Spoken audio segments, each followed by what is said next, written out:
ஆமேன். கர்த்தர் நல்லவர். ஆமேன்.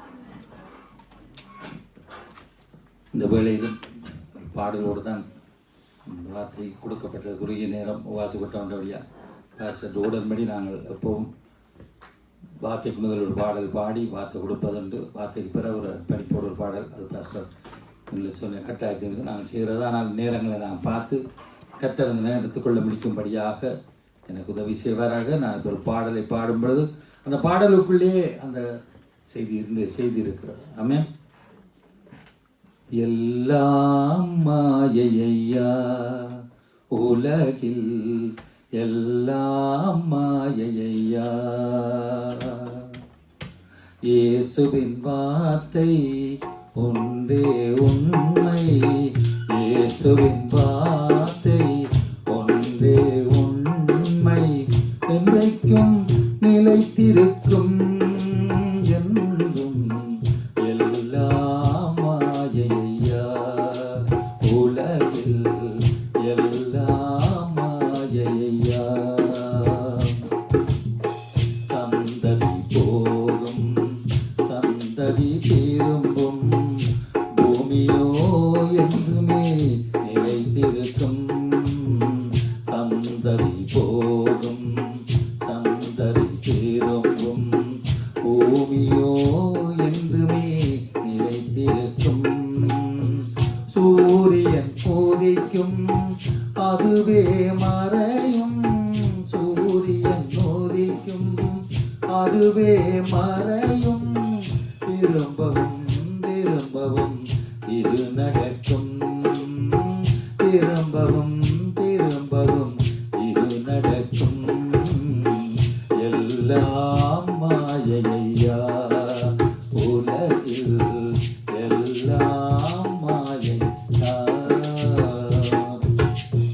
காண்கிறதாலே திருப்தியும் இல்லை, கேட்கிறதாலே எதுவும் இல்லை, காண்கிறதாலே திருப்தியும் இல்லை, கேட்கிறதாலே எதுவும் இல்லை. நூதனமானது ஒன்றுமே இல்லை, நூதனமானது ஒன்றுமே இல்லை, ஞாபகம் இல்லையே உன் செயல்கள், ஞாபகம் இல்லையே உன் செயல்கள். எல்லாம் மாயையா உலகில், எல்லாம் மாயையா, வானத்தின் கீழே நடப்பதை எல்லாம் நாணமாய் அறிந்து பார்த்தாலும், வானத்தின் கீழே நடப்பது எல்லாம் ஞானமாய் பார்த்து அறிந்தாலும், எல்லாம் சஞ்சலம் மனதுக்கு தொல்லை, எல்லாம் சஞ்சலம் மனதுக்கு தொல்லை, ஞானத்தின் எல்லை சஞ்சலமே, ஞானத்தின் எல்லை சஞ்சலமே. எல்லாம் மாயையா உலகில், எல்லாம் மாயையா, இன்பம் அறிவும் ஞானமும் தேவன் நமக்கு அளிக்கும் நன்கொடையே. இன்பம் அறிவும் ஞானமும் தேவன் நமக்கு அளிக்கும் நன்கொடையே. ஒவ்வொரு காலமும் கடந்திடும் நேரம், ஒவ்வொரு காலமும் கடந்திடும் நேரம், எல்லாம் மாயை சஞ்சலமே, எல்லாம் மாயை சஞ்சலமே, எல்லாம் மாயையா உலகில், எல்லாம் மாயையா. இயேசுவின் வார்த்தை இயேசுவின் வார்த்தை ஒன்றே உண்மை, என்றைக்கும் நிலைத்திருக்கும் என்றும். எல்லாம் மாயையா, உலகில் எல்லாம் மாயையா. இயேசு கிறிஸ்துவ நாமத்தில் பரிசுத்த பிதாவே, ஆமென்.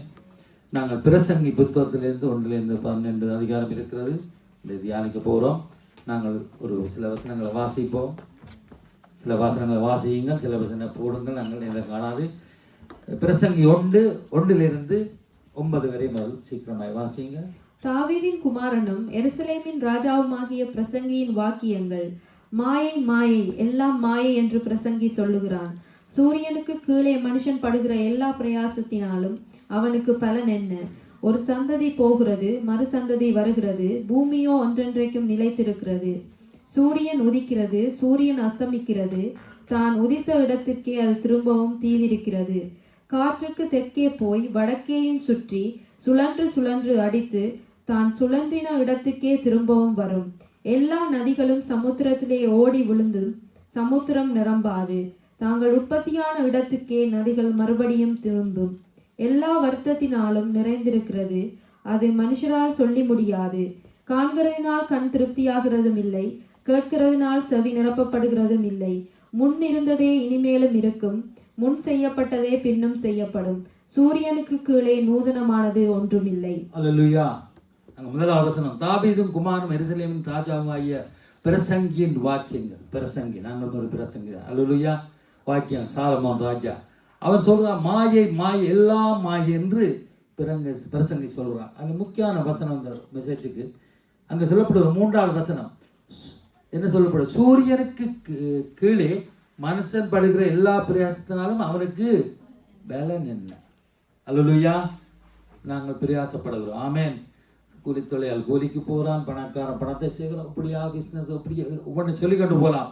மனுஷனோட பிரயாசம், கத்திர கண்டு நடக்கிற காரியம் எல்லாம் உலக காரியங்கள், தேவனை கண்டு பிரயாசப்படுற எல்லா காரியத்திலும் அவன் சொல்கிறான் சூரியனுக்குள்ளே பலன் என்ன என்று சொல்லப்படுகிறது. காரணம் அங்கே சொல்கிறான், சந்ததி போகும், சந்ததி திரும்பும், ஆனால் பூமியோ என்று நிலைத்திருக்கு. இந்த பூமி பந்து சுற்றி கொண்டே இருக்கிறது. இலத்தியோ மனுஷர்கள் சந்தை வந்து போய்கொண்டிருக்கிறார். உங்களுக்கு தெரியும், சங்கீதம் 90-16 சீக்கிரம் போடுங்க. சங்கீதம் 90-16 ஒரு நிமிஷம் நினைக்கிறாரு நேரம் போடுங்க. அதில் சொல்லப்படுது, எங்களோட ஆயுசின் வருஷங்கள் 90-16. சங்கீதம் 90-16 60. எங்களோட ஆயுசின் வருஷங்கள் 70 வருஷமா. பலத்தின் மீதினாலே அது 80 வருஷம் எடுத்துள்ள. அப்படித்தானே? சாரி, சங்கீதம் சரி 10வது நான் நம்மளே சொல்லிப்படுறேன். ஓகே, எங்கள் ஆயுசின் நாட்கள் 70 வருஷம், பலத்தின் மீதினால் 80 வருஷமாக இருந்தாலும் அதன் மேன்மையானது வருத்தமும் சஞ்சலமும். அதுவே சீக்கிரமாய் கடந்து போகிற நாங்களும் பறந்து போகிறோம். பலத்தின் 80 வருஷம் இப்போ ஒரு கதைக்கு சொல்கிற ஒரு 10 வயது பிள்ளை. இந்த 10 வயது பிள்ளைக்கு அம்மாவை அப்பாவை 25 வயது கூட்டி பார்த்தா 35 வயது அம்மாவை அப்பாவை இருக்கும். 35 வயது அப்பா அந்த அவருக்கு என்ன 25 கூட்டினாலும் ஒரு 65 வயது தகப்பனதாக இருக்கும். 60 25 கூட்டினா 85. அப்போ 4 சந்ததி இருக்கிறது. ஆனாலும் சந்ததி கடந்து போகிறது. அல்லேலூயா.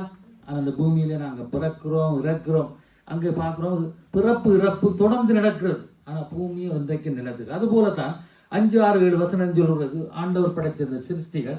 சூரியன் உதிக்கிறது, அது அஸ்தமிக்கிறது, திரும்பவும் அந்த இடத்துக்கு போகிறது. இப்போ இந்த இடத்துல மத்தியான வேலை, இன்னொரு தேசத்தில் அது இரவாக இருக்கும். ஆனால் சூரியன் உதித்து கொண்டே இருக்கு, தண்ணியுடைய காரியத்துக்கு பூமி சுற்றி கொண்டே இருக்குது. தேவனுடைய படைப்புகள். அங்கே பிற பார்த்தோம், நாங்கள் என்ன பார்த்தோம்? காற்று போய் திரும்ப அதை எடுத்து வருகிறது, எல்லா நதிகளும் போய் அதை எடுத்து. ஆனால் 8வது வசனம், எல்லா வருத்தத்தினால் நிறைந்திருக்கிறதா. எல்லாம் வருத்தத்தினால் இந்த வாழ்கிற வாழ்க்கையை சஞ்சலமும் தவிப்பும் ஆகிறது. ஆனால் அதைத்தான் சொல்லுறான், காண்கிறதுனால் திருப்தி இல்லை, கேட்கிறதுனாலே செவி நிரப்பப்படுகிறது இல்லை. சொல்லுவோம், காண்கிறதும் போய் காதா கேட்கிறதும் மெய், தீர விசாரிப்படும். அப்போ தீர விசாரிக்க என்ன? தேவனுடைய வார்த்தை அதுவே உண்மை, அது என்று நிலைத்திருக்கும். அல்லேலூயா. வானமும் பூமியும் ஒளிந்து போனால் தேவனுடைய வார்த்தை ஒளிந்து போகா என்று சொல்லப்படுகிறது. அங்கே அப்போ தேவன் படைக்கும் பொழுதே வானத்தை பூமியை படைத்தார்.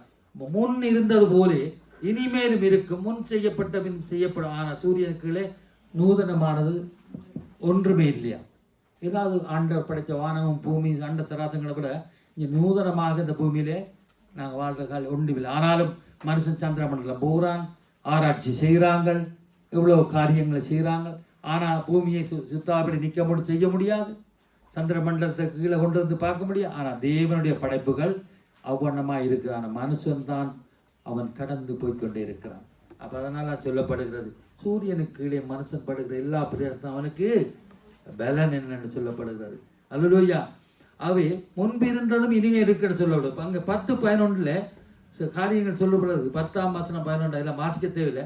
பின்னிய காரியங்களுக்கு முன்னிய காரியம் ஞாபகம் இல்லை, இனிவரும் காரியங்களும் இனி எங்களுக்கு ஞாபகம் இருக்காது. முந்தி இருந்தவர்கள் முந்தைய காரியங்கள் அறிந்தார்கள். நாங்கள் இப்பொழுது நடந்து நிகழ்காலத்தில் பின்னிய காலத்தில் வரப்போறது எங்களுக்கு தெரியாது. அதனால நாங்கள் பிரயாசப்படுகிறோம், சேர்த்து வைக்கிறோம், எத்தனையோ காரியங்களை செய்கிறோம். அங்கே 12:15 சொல்லப்படுது, வானத்தின் கீழ் நடப்பதையெல்லாம் அந்த ஞானவான் ஞானமாய் அறிந்து விசாரித்து ஆராய்ச்சி செய்த போது அங்கே மனுபுத்திரர் இந்த கடும் தொல்லை அடிபடும்படிக்கு தேவன் அவனை நியமித்தாராம். பாருங்க, இந்த வசனத்தை வாசிங்க, 12ஆம் வசனத்திலிருந்து வாசிங்க சீக்கிரமாய். பிரசங்கியாகிய நான் எருசலேமில் இஸ்ரவேலுக்கு ராஜாவாய் இருந்தேன். வானத்தின் கீழ் நடப்பதையெல்லாம் ஞானமாய் விசாரித்து ஆராய்ச்சி செய்கிறதற்கு என் மனதை பிரயோகம் பண்ணினேன். மனுபுத்திரர் இந்த கடும் தொல்லையில் அடிபடும்படிக்கு தேவன் அதை அவர்களுக்கு நியமித்திருக்கிறார். ஆமென். பாருங்க, அவன் ஞானவான். உங்களுக்கு தெரியும், சாலமோன் சிறு பிள்ளையா இருந்த போது அந்த ராட்சிய பாரம் வரும்பொழுது தேவனை கேட்கிற, ஆண்டவரே நான் சிறு பிள்ளை ஒன்றும் அறியாதவனாய் இருக்கிறேன், நன்மையும் அறியாதவனாய் இருக்கிறேன், எனக்கு இந்த ஜனங்களை நடத்தக்கூடிய ஞானத்தை தாருமென்று சொல்லுவோம். தேவன் கீழாத ஒரு ஞானத்தை கொடுத்தார். கொடுத்து பிறகு கீழாத ஒரு ஐஸ்வர்யத்தை அவர் கொடுத்தான்னு பார்க்கிறோம். அப்படிப்பட்டவர் அஞ்ஞானமாய் ஆராய்ந்து பார்த்த பொழுது அங்க மனுபுத்திரர் கடும் தொல்லை அடுபடும்படிக்கு தேவன் அதை அவர்களை நியமித்திருக்கிறாராம். சூரியனுக்கு கீழே செய்யப்படும் காரியங்கள்லாம் கவனித்து பார்த்தேன், இதோ எல்லாம் மாயையும் மனதுக்கு சஞ்சலம் எனக்கு என்று சொல்லப்படுகிறார் என்று சொல்லலாம். அதன் கீழே தான், இதோ நான் பெரியவனாய் இருந்து எனக்கு முன் எரிசலிருந்து எல்லாரை பார்க்கல ஞானமடைந்து தேர்ந்தேன் என்று சொல்லி அவர் அங்கே கீழாத அவர் ஞானத்தை கேட்டபொழுது ஞானத்தை கொடுக்கிறார் கடவுள். கீழாத ஐஸ்வர்யத்தையும் கொடுத்தான். அங்கே 2வது அதிகாரத்தில் அங்கே சொல்லப்படுகிறாங்க, 9வது வசனம், 2வது அதிகாரம் 9வது வசனம், எனக்கு முன் எருசலேமில் இருந்த எல்லாரை பார்க்கலும் நான் பெரியவனாகிய சம்பத்தனமானேன், என் ஞானமும் என்னோட கூட இருந்தது. பாருங்க, தேவன் கொடுத்த ஞானமும் ஐஸ்வர்யம் அவன் பெரியவனாக்கினதான். அதனாலே அவன் 2ஆம் அதிகாரத்தில் வாய்ச்சி பார்த்தா தெரியும், வானத்துக்குள்ளே மனுபுத்த உயிரோடுக்கு நாளளவும் பெற்று அனுபவிக்கத்தக்க இன்னதென்று அறியும் பொருட்டு என் இருதயத்தை ஞானத்தால் தேற்றிக்கொண்டு போதே நான் என் தேகத்தை மதுபானத்தால் சீராட்டி கொண்டிருக்கவும் மதியினத்தை பற்றி கொண்டிருக்கவும் என் உள்ளத்தை வகைதேன்னு அது கேள்வி அடுக்கடுக்க சொல்றேன். பாருங்க, என்ன வசனங்கள் வாசிக்க நேரங்களாவது வசனம் போட்டால் தான் வாசிக்கலாம். நான் பெரிய வேலைகளை செய்தேன், எனக்காக வீடுகளை கட்டினேன், திராட்சை தோட்டங்களை கட்டினேன், எனக்காக தோட்டங்களை சிங்காரவனங்களை உண்டாக்கி அவைகளின் சகல கனிகளை நாட்டினேன், மரங்கள் பயிர் அப்படியே சொல்லிக்கொண்டு வேலைக்காரிகளை சம்பாத்தியம், வீட்டிலும் வேலைக்கார பிள்ளைகள் பிறந்தாங்க. எனக்கு முன் எரிசலேமில் எல்லாரும் பார்க்கலாம், ஆடு மாடு திறனான பெரிய சம்பத்தனா செல்வ ஒரு கோடீஸ்வரர், மில்லியன்ல பில்லியனாக இருந்தார். வெள்ளியை பொன்னாய் சம்பாதித்தேன், மாகாணங்களை பொருளை சேகரித்தேன், சங்கீதக்களை மனுபுத்திர இன்பமான பல வாத்தியங்களை நான் சம்பாதித்தேன். அப்படிப்பட்ட செல்வ சீமா. ஆனா சொல்றார் 10வது வசனத்தை வாசிங்க, என் கண்கள் இச்சித்தவைகளில் ஒன்றையும் நான் அவைகளுக்கு தடை பண்ணவில்லை, என் இருதயத்துக்கு ஒரே சந்தோஷத்தையும் நான் வேண்டாம் என்று விலக்கவில்லை. நான் செய்த முயற்சிகளில் எல்லாம் என் மனம் மகிழ்ச்சி கொண்டிருந்தது. இதுவே என் பிரயாசங்கள் எல்லாவற்றிலும் எனக்கு வந்த பலன். தொடர்ந்து, என் கைகள் செய்த சகல வேலைகளையும் நான் பட்ட எல்லா பிரயாசங்களையும் கண்ணோக்கி பார்த்தேன். இதோ எல்லாம் மாயையும் மனதுக்கு சஞ்சலமாய் இருந்தது. சூரியனுக்கு கீழே பலன் ஒன்றுமில்லை. அல்லேலூயா. பார்த்தீர்கள், அவர் நான் என் கைகள் செய்த சகல வேலைகளையும் நான் பட்ட எல்லா பிரயாசத்தையும் கண்ணோக்கி பார்த்தேன். இதோ எல்லாம் மாயை மனதுக்கு சஞ்சலமாக இருக்கிறது. சூரியனுக்கு பலன் ஒன்று. அது பெரிய ஞானமான் மட்டுமல்ல, செல்வந்தனாக இருந்து அவர் எல்லாவற்றையும் சம்பாதித்தார். இன்றைக்கு பாருங்க, நாங்கள் என்ன சினிமா நடிகர்கள் அரசியல்வாதிகளை பார்க்குறோம், அவர்கிட்ட வீட்டை பார், அவர்கிட்ட ஸ்விம்மிங் பூலை பார், அதை பார், இதை பார் சொல்லுகிறோம். அல்லேலூயா. ஆனாலும் அமெரிக்கா தேசத்தில் கலிபோர்னியாவில் ஒரு தீல வந்து நெருப்பு வந்த பொழுது எத்தனையோ வீடுகள், எத்தனையோ சொத்துக்கள் எல்லாம் அழிந்து சிதா போச்சு. அது சூரியனுக்கு கீழே மனுஷன் படுகிற பிரயாசத்தின் பலன் என்ன? அல்லேலூயா. இவனும் அப்படி செய்து போட்டு இருந்து பார்க்குறான் ஞானவான். அப்படி அழிந்து போகலான்னு பார்க்குறான், ஒன்றுமே இல்லை. அதெல்லாம் கொஞ்ச நேரம் இன்பங்கள், கொஞ்ச காரியங்கள். ஆனால் தேவனுடைய வார்த்தை, தேவனுக்காக படுகிற பிரயாசம்தான் அது நிலைநிற்கும். தேவனுடைய வார்த்தை ஒன்றே உண்மை, அது என்றைக்கு நிலைத்திருக்கும் என்று அவர் சொல்லுகிறார். பாருங்க, பிரசங்கி 2:26 வாசிங்க. தேவன் தமது பார்வைக்கு நல்லவனாய் இருக்கிறவனுக்கு ஞானத்தையும் அறிவையும் இன்பத்தையும் அளிக்கிறார். பாவம் செய்கிறவனுக்கோ தமது பார்வைக்கு நல்லவனாய் இருக்கிறவன் வசமாய் வைத்துவிட்டு போகும் பொருட்டு சேர்த்து குவித்து வைக்கும் தொல்லையை அவர் நியமித்திருக்கிறார். இதுவும் மாயையும் மனதுக்கு சஞ்சலவுமாய் இருக்கிறது. அல்லேலூயா. மனதுக்கு தொல்லையா இருக்குன்னு சொல்லப்படுகிறது. நாங்கள் பாடினோம், ஒவ்வொரு காலமும் ஒவ்வொரு நேரம் ஒன்று படித்தோம். அங்கே 3ஆம் அதிகாரத்தில் சொல்லுவது, ஒவ்வொன்றும் ஒவ்வொரு காலம் உண்டு. வானத்தின் கீழே இருக்கிற ஒவ்வொரு காரியத்துக்கும் ஒவ்வொரு சமயம் உண்டு. பிறக்க ஒரு காலம் உண்டு, இறக்க ஒரு காலம் உண்டு, நட ஒரு காலம் உண்டு, அதை பிடுங்க ஒரு காலம் உண்டு, கொல்ல ஒரு காலம் உண்டு, குணமாக்க ஒரு காலம் உண்டு, இடிக்க ஒரு காலம் உண்டு, கட்ட ஒரு காலம் உண்டு, அழ ஒரு காலம் உண்டு, நகைக்கு ஒரு காலம் உண்டு, புலம்ப ஒரு காலம் உண்டு, நடனம் பண்ண ஒரு காலம். இப்படியா காலங்கள் வருகிறது. அதான் மனுஷன் சம்பாதிக்கிறான், காலங்கள் கடந்து போது எல்லாத்தையும் அனுபவிக்கிறான். ஆனால் எதுவுமே நிரந்தரம் இல்லைன்னு சொல்லப்படுகிறது. அதான் பிரசங்க 1:3 அவன் சொல்லுகிறான், கீழே 1ஆம் அதிகாரம் 3 சூரியனுக்கு கீழே மனுஷன் படுகிற பிரயாசம் எல்லாத்திலும் பிரயாசனாலும் அவனுக்கு பலன் என்ன? அல்லேலூயா. இன்னைக்கு பாருங்க, கடந்த நாளில் தாய்லாந்துலேயும் மியன்மாரில் கட்டிடம் இது அப்படியே ஒரு பெரிய கட்டம் இடிந்து போகிறது. எப்படியெல்லாம் பிரயாசப்பட்டிருப்பாங்க, எப்படியெல்லாம் வாழ்ந்திருப்பாங்க, எப்படியெல்லாம் எங்கள் சந்ததி கண்டு இல்லை எவ்வளோ பாடுகள் பட்டிருப்பாங்க. அதில் கிறிஸ்தவர்கள் இருக்கலாம், ரசிக்கப்படாத எல்லாருக்கும் தான் எழுதியிருக்கார். கர்த்தர் எல்லாருக்கும் தான் ஆண்ட ஆவியானவர் எழுதி வச்சுக்கிறார். பட்ட பிரியாசம் பல என்னத்தை கண்டார்கள்? பிரசங்கி 2:11 சொன்னபடி, நான் பட்ட பிரியாசத்தை கண்ணோக்கி பார்த்தேன், இதோ எல்லாம் மாயையும் மனதுக்கு சஞ்சலமாய் இருக்கிறது, சூரியனுக்கு கீழே பலன் ஒன்றும் இல்லை. பிரசங்கி 2:18-20 வரை வாசிங்க. சூரியனுக்கு கீழே நான் பட்ட பிரயாசத்தை எல்லாம் வெறுத்தேன், எனக்கு பின் வரப்போகிறவனுக்கு அதை நான் வைத்து போக வேண்டியதாகுமே. அவன் புத்திமானாய் இருப்பானோ மூடனாய் இருப்பானோ அதை யார் அறிவார்? ஆகிலும் சூரியனுக்கு கீழே நான் பிரயாசப்பட்டு ஞானமாய் சம்பாதித்த சகல வஸ்துக்களின் பேரிலும் அவன் அதிகாரி ஆவான், இதுவும் மாயையே. ஆகையால் சூரியனுக்கு கீழே நான் பட்ட எல்லா பிரயாசத்தின் மேலும் உள்ள ஆசையை விட்டுவிட வகை பார்த்தேன். முதல் சொல்லுற வெறுக்கிறேன். இப்ப சொல்ற சூரியனுக்குள்ளே தான் பட்ட எல்லா பிரயாசத்தின் மேலே ஆசையை விட்டுவிட வகை பார்க்கிறார். ஒரு ஞானமன் சொல்லுகிறார். ஆமென். ஆகவே பிரசங்கி 4 சொல்லப்படுகிறது. பிரசங்கி 4 நான் வாசிக்கிறேன். மனுஷன் பாடும் எல்லா பிரயாசமும் பயன்படும் எல்லா கிரியும் அயலானுடைய பொறாமைக்கு ஏதுவாயிருக்க நான் கண்டேன், இதுவும் மாயை மனதுக்கு சஞ்சலமாயிருக்கிறார்.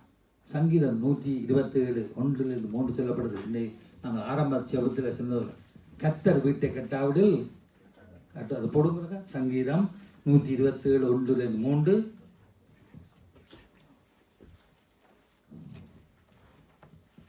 வாசிங்க. எடுத்து கர்த்தர் வீட்டை கட்டாராகில் அதை கட்டுகிறவர்களின் பிரயாசம் விருதா. கர்த்தர் நகரத்தை காவாராகில் காவலாளர்கள் விழித்திருக்கிறது விருதா. நீங்கள் அதிகாலையில் எழுந்து நேரப்பட்ட வேளையிலே தரித்து வருத்தத்தின் அப்பத்தை சாப்பிடுகிறதும் விருதா.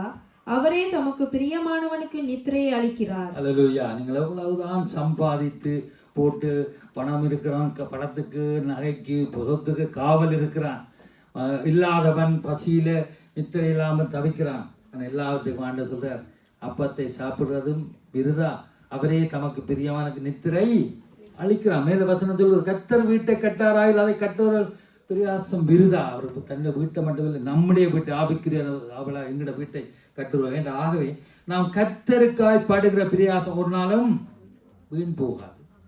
நாங்கள் உழைக்கத்தான் வேணும், நேரங்கள்லாம் அநேக வசனங்களை காட்டலாம். உழைக்கத்தான் சம்பாதிக்கத்தான் வேணும். ஏன்னா 4 சீவியத்தின் வர எக்கனாமி பிரச்சனைலாம் வரப்போகுது.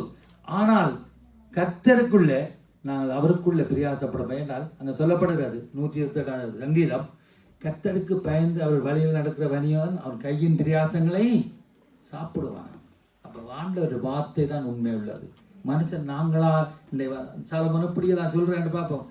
ஆகவே மத்தேயில 6ஆம் அதிகாரம் 19-21 சொல்லுங்க, தெரிஞ்ச வசனம். 6ஆம் அதிகாரம் 21 19-21 வரை மத்தேயு. பூமியிலே உங்களுக்கு பொக்கிஷங்களை சேர்த்து வைக்க வேண்டாம், இங்கே பூச்சியும் துருவும் அவைகளை கெடுக்கும், இங்கே திருடனும் கண்ணமிட்டு திருடுகிறார்கள். பரலோகத்திலே உங்களுக்கு பொக்கிஷங்களை சேர்த்து வையுங்கள், அங்கே பூச்சியாவது துருவாவது கெடுக்கிறதும் இல்லை, அங்கே திருடர்கள் கண்ணமிட்டு திருடுகிறதும் இல்லை. உங்கள் பொக்கிஷம் அங்கே இருக்கிறதோ அங்கே உங்கள் இருதயம் இருக்கும். ஆமென். பாருங்க, அங்க பொக்கிஷம் சொல்லப்படுது. பூமியில சேர்த்து வைக்காது. பூமியில எங்களுக்கு தேவையானது, ஆனாலும் அது பரலோகத்துக்குரியது. தேவனுக்கு கண்டு நீங்கள் பிரயாசப்பட்டு அது பரலோகத்தில் சேர்த்து வைப்பீர்களானால் அது உங்களுக்கு எவ்வளோ எப்படிப்பட்ட என்று சொல்லப்படுகிறது. எங்களுடைய இருதயம் இன்றைக்கு பொக்கிஷத்தை குறித்தான் இருக்கிறது. ஆனால் இன்று பூமியில மனுஷனுடைய காரியம் பொல்லாதவர்களாக இருக்கிறது. உங்களுக்கு தெரியும், 1 தீமோத்தேயு 3ஆம் அதிகாரம் 1-5 கடைசி காலத்தில் மிகவும் கொடிய காலங்கள் பெருமடுத்துது. கடைசி நாட்களில் மிகவும் கொடிய காலங்கள், மனுஷருக்கு இன்னென்ன மாதிரி இருப்பாங்களாம். எப்படி என்று சொன்னால் நான் வாசிக்கிறேன். 1 தீமோத்தேயு 2 தீமோத்தேயு 3-1-5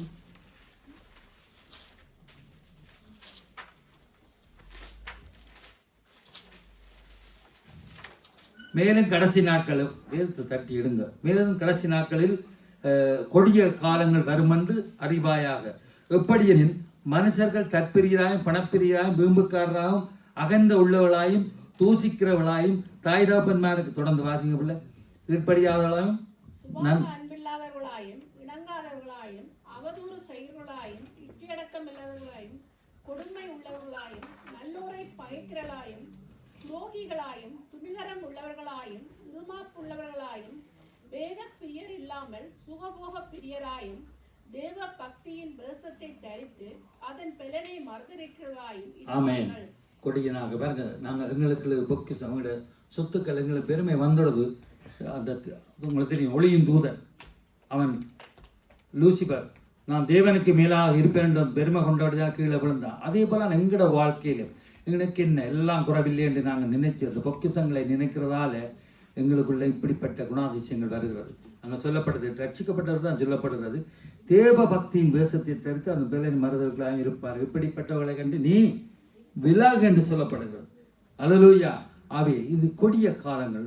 சங்கி 5ஆம் அதிகாரம் 1-2 சொல்லப்படுது. என்னென்னு சொன்னால், தேவ சமூகத்தில் உன் நடியை காத்துக்கொள். தேவ சமூகத்தில் நீ துணிகரமாய் மனந்து பரவி இதையும் பேசிவிடாது. ஏண்டா தேவன் வானத்தில் இருக்கிறான், நீயோ பூமியில் இருக்கான்னு சொல்லப்படுகிறது. அங்கே சொல்லப்படும் தேவ சமூகத்தை துணிகரமாய் வாயினா இதையும் பேசாமலும் மனம் பதறி ஒரு வார்த்தையை சொல்லாமல் இரு. தேவன் வானத்தில் இருக்கிறார், நீ பூமி இருக்கிறாய், ஆதலால் உன் வார்த்தை சுருக்கமாக இருப்பார். ஆபத்து இதுவும் மாயை என்று சொல்லப்படுது. ஏன் அப்படி எங்களுக்கு அந்த காரியங்கள் நடைகள் உடைகள் மாறு என்று சொன்னால் எல்லாம் நிறைவா தேவன் கொடுத்திருக்கிறார். நாங்கள் மகிழ்ச்சியா இருப்பதும் புசிக்கிறதும் நன்மை ஒவ்வொரு காரியம் தேவனுடைய அனுக்கிறோம். அவங்களுடைய பிரியாசங்களை நாங்கள் உண்பது தேவன் எங்களுக்கு கொடுத்த அனுக்கிறோம். அதான் நம்ம சொல்றாங்க, சூரியனுக்கு கீழே நாங்கள் படுக்கிற பிசாத்தின் பலன் என்ன சாலமோன் சொல்ற. ஆனா தேவனுக்கென்று நாங்கள் தேவனுடைய வார்த்தைக்கு கீழ்ப்படைந்து தாழ்மையாக இருந்து அவருடைய வார்த்தையை நம்பி இப்படித்தான் இருந்தாலும், ஏன்னா தேவனுடைய பிள்ளைகளை அவர் பிச்சை எடுக்க விட மாட்டார். அல்லேலூயா. பிச்சை எடுக்க விட மாட்டார். அங்கே வேதத்தில் சொல்லப்படுது, என்னென்னு சொல்லப்படுது, போதுமன்ற மனதுடனே உள்ள இந்த வசனங்கள் எல்லாம் வாசிக்கலாம்.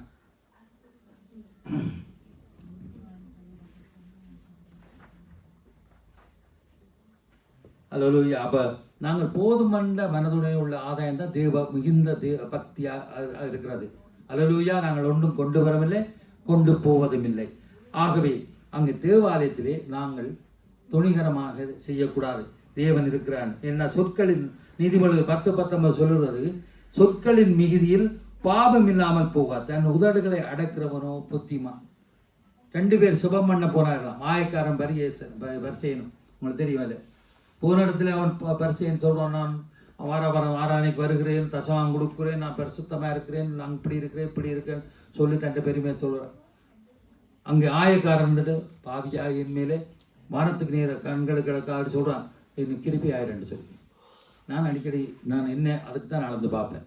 அந்த ஆயக்காரனை போல தான் நாங்கள் சொல்லி பெருமை மாட்டுறாங்க. மனுஷனுக்கு நினைப்பதற்கு மனுஷன் எண்ணுவதற்கு மாத்திரம் அப்படிப்பட்ட பாவிகளாக தான் நாங்கள் இருந்தோம்.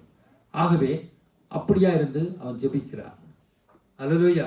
அவை சொற்களின் மீதியால் பாவம் இல்லா போவான்னு சொல்லி இயேசுவின் வார்த்தை ஒன்றே உண்மை, அது இன்றைக்கு நிலைத்திருக்கு. வானமும் பூமியும் அழிந்து ஒளிந்து போகும், தேட வார்த்தை ஒன்றுமே அழிந்து போவதில்லை. பிரசங்கி 3:12 சொல்லப்படுது. வாசிங்க பிரசங்கி 3:12. மகிழ்ச்சியாய் இருப்பதும் உயிரோடு இருக்கையில் நன்மை செய்வதே அல்லாமல் வேறொரு நன்மையும் மனுஷனுக்கு இல்லை என்று அறிந்தேன். அன்றியும் மனுஷர் யாவரும் புசித்து குடித்து தங்கள் சகல பிரயாசத்தின் பலனையும் அனுபவிப்பது தேவனுடைய அனுக்கிரகம். தேவன் செய்வது எதுவோ அது என்றென்றைக்கும் நிலைக்கும் என்று அறிவேன். அதனோடே ஒன்றையும் கூட்டையும் கூடாது, அதிலிருந்து ஒன்றையும் குறைக்கவும் கூடாது. மனுஷர் தமது சமூகத்தில் பயந்திருக்கும்படி தேவன் இப்படி செய்து வருகிறார். ஆமீன். நாங்கள் சொன்ன நாம் புசித்து குடித்து மாட்சியார்ந்து நமது சகல பிரயாசத்தை அனுபவிப்பது தேவனுடைய அனுக்கிரகம். எல்லாம் இருந்தாலும் அனுப்புகிறது. பிரசங்கி 6:1-3 அதையும் சீக்கிரம் வாசிக்க நேரம் கிடந்து பிடிக்க போறேன். சூரியனுக்கு கீழே நான் கண்ட வேறொரு தீங்கும் உண்டு, அது மனுஷருக்குள்ளே பெரும்பாலும் நடந்து வருகிறது. அதாவது ஒருவனுக்கு தேவன் செல்வத்தையும் சம்பத்தையும் கனத்தையும் கொடுக்கிறார். அவன் என்ன இச்சித்தாலும் அதையெல்லாம் அவனுக்கு குறைவில்லாமல் கிடைக்கும். ஆனாலும் அவைகளை அனுபவிக்கும் சக்தியை தேவன் அவனுக்கு கொடுக்கவில்லை. அந்நிய மனுஷர் அதை அனுபவிக்கிறான். இதுவும் மாயை, கொடிய நோயுமானது. ஒருவன் 100 பிள்ளைகளை பெற்று அநேக வருஷம் ஜீவித்து தீர்க்காயுசை அடைந்திருந்தாலும் அவன் ஆத்துமா அந்த செல்வத்தினால் திருப்தி அடையாமலும் அவனுக்கு பிரேத கல்லறை முதலாய் இல்லாமலும் போகுமானால் அவனை பார்க்கிலும் கருவழிந்த பிண்டவாசி என்கிறேன். அல்லேலூயா. பாருங்க, எவ்வளவுதான் ஒரு 100 பிள்ளையை பெற்றாலும் சரி, அவன் பெரிய தீர்க்காசு அடைந்திருந்தாலும் சரி, அவன் ஆத்மா அந்த செல்வத்தால் திருப்தி அடையாமலும் அவனுக்கு பிரேதக்கல்லெல்லாம் இல்லாமல் போகுமானால் அவனை பார்க்கலும் கருவழிந்த பிண்டம் வாசி என்று சொல்லப்படுது. அவன் ஆத்மா ஆவிய சரீரத்துக்கு தேவையானது எங்களுக்கு தேவைதான். அவன் ஆத்மாவால் இந்த செல்வம் நிறைந்திருக்கான் முடியாது. அவன் எப்படிப்பட்டவன்? பிரேத கல்லறையே இல்லைன்னு சொன்னால் கருவாழிந்தானா ஒரு குழந்தை ஆரம்பித்தாலும் எதிர்பார்த்திருக்கிறவர்கள் அழிந்து போறது போல இருக்குமா? உங்களுக்கு தெரியும். எவ்வளவு செல்வம் இருந்தாலும் கடந்த 1 வருஷம் நினைக்கிறேன் இந்த டைட்டானிக் கப்பல் அடியில் இப்பவும் இருக்கிறது. ஆராய்ச்சி செய்யும்படியாக ஒரு சின்ன நீர்வழி கப்பல் மூலமாக பெரிய கோடீஸ்வரர்கள் போனார். உங்களுக்கு தெரியும். பாகிஸ்தானுடைய பாகிஸ்தான் உள்ள அப்பாவும் மகனும் 19 பொடியனும் அப்பாவோட தாதா புருஷல்ல பாருங்க, அந்த அத்தோனியமை பார்க்க வாரின அப்பாண்ட மாதிரி பின்னால் போயிருக்கு. உங்களுக்கு தெரியும் அந்த சம்பவம். விளங்கப்படுத்துறது தானே. அங்கே கடலுக்கடியில் டைட்டானிக் இதை பார்க்கும்படியாக எவ்வளோ பெரிய செல்வந்தர்கள் போனார்கள். போன வழியிலே வெடிச்சு நீரோடு நீராக கலந்தார்கள். அப்போ அவருக்கு ஒரு பிரேத அவ்வளோ விழாத்தில் வச்சு அங்கே அவருக்கு ஆத்மா அது செல்வத்தால் நிரம்பினா இல்லை, அப்படியே போயிட்டார். அப்பாவும் போய் பிள்ளையை படுத்து அதோட சகோதரர்களும் இறந்து போனார்கள். இப்படித்தான் மனுஷோட வாழ்க்கை. அவன் சொல்றான் சூரியனுக்கு கீழே எல்லாம் மாயன்னு சொல்றதுதான். அல்ல, நம்மிடத்தில் எல்லாம் இருந்தாலும் ஞானம், அறிவு, புத்தி, தேவனுடைய வார்த்தை என்ன நம்மிடத்தில் எல்லாம் இருந்தாலும் ஞானம், அறிவு, புத்தி, செல்வங்கள் இருந்தாலும் தேவனுடைய வார்த்தைக்கு நிகரானது ஒன்றுமில்லை. ஆமென் சொல்லுமா? அல்லேலூயா. அங்கே இன்னொரு வசனத்தை பார்ப்பேன். 7ஆம் அதிகாரம் நான் வாசிக்கிறேன். 7ஆம் அதிகாரம் 14-17 சீக்கிரமாய். வாழ்வு காலத்தில் நன்மையை அனுபவித்திரு, தாழ்வு காலத்தில் சிந்தனை செய். மனுஷன் தனக்கு பின் வருவதென்றையும் கண்டுபிடியாதபடிக்கு தேவன் இவ்விரண்டையும் ஒன்று கொண்டு எதிரடையாக வைத்திருக்கிறார். இவை எல்லாவற்றையும் என் மாயை நாட்களில் கண்டேன். தன் நீதியிலே கெட்டுப்போகிற நீதிமானும் உண்டு, தன் பாவத்திலே நீடித்திருக்கிற பாவியும் உண்டு. மிஞ்சின நீதிமானாய் இராதே, உன்னை அதிக ஞானியுமாக்காதே, உன்னை நீ ஏன் கெடுத்து கொள்ள வேண்டும்? அல்லேலூயா. பாருங்க, வாழ்வு காலத்தில் நன்மையை அனுபவித்திரு. நீ இப்ப வாழ்வு நல்லா ஒவ்வொன்று கடவுள் என்னை வைத்திருக்கான்னு சொன்னா நன்மையை அனுபவிக்கிறேன். நீ அனுபவிக்கிறது அவருடைய அனுக்கிரகமா இருக்கிறது. அங்கே தாழ்வு காலத்தை சிந்தனை செய்.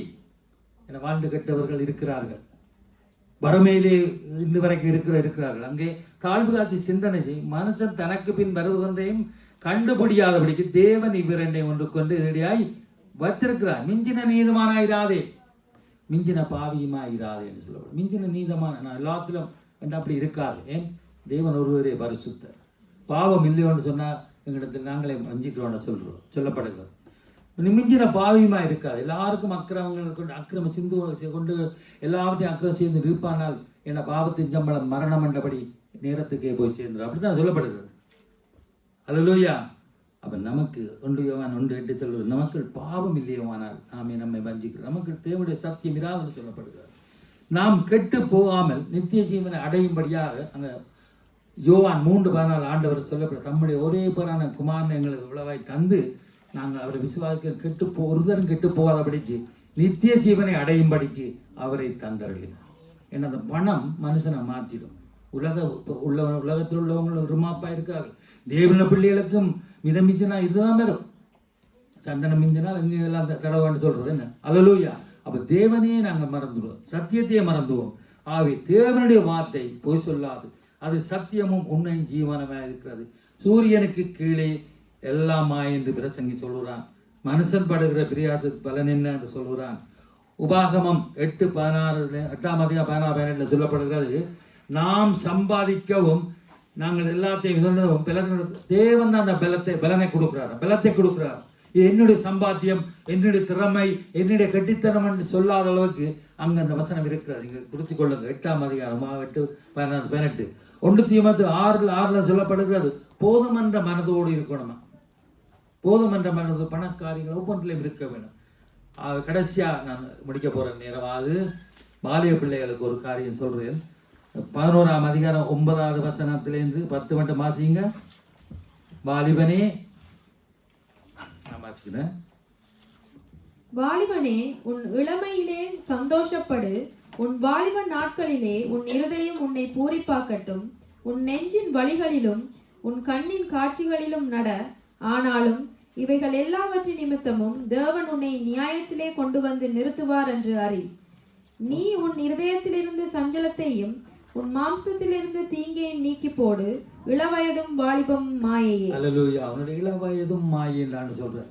வாலிய பிராயத்திலே இஷ்டம் போல கடவுண்ட பிள்ளைகளை ஆராய்ந்தால் அது சொல்லப்படுவது அதுவும் மாயையாம். அங்க அடுத்த 12 வாசிங்க. நீ உன் வாலிய பிராயத்திலே உன் சிருஷ்டிகரை நினை, தீங்கு நாட்கள் வராததற்கு முன்னும் எனக்கு பிரியமானவர்கள் அல்ல என்று நீ சொல்லும் வருஷங்கள் சேராததற்கு முன்னும் சொல்லி போட்டு அப்படியே பல காரியங்களை சொல்ற நேரம் காணாது கடந்தது. பிறகு 7வது வசனத்தை பாருங்க, வாசிங்க.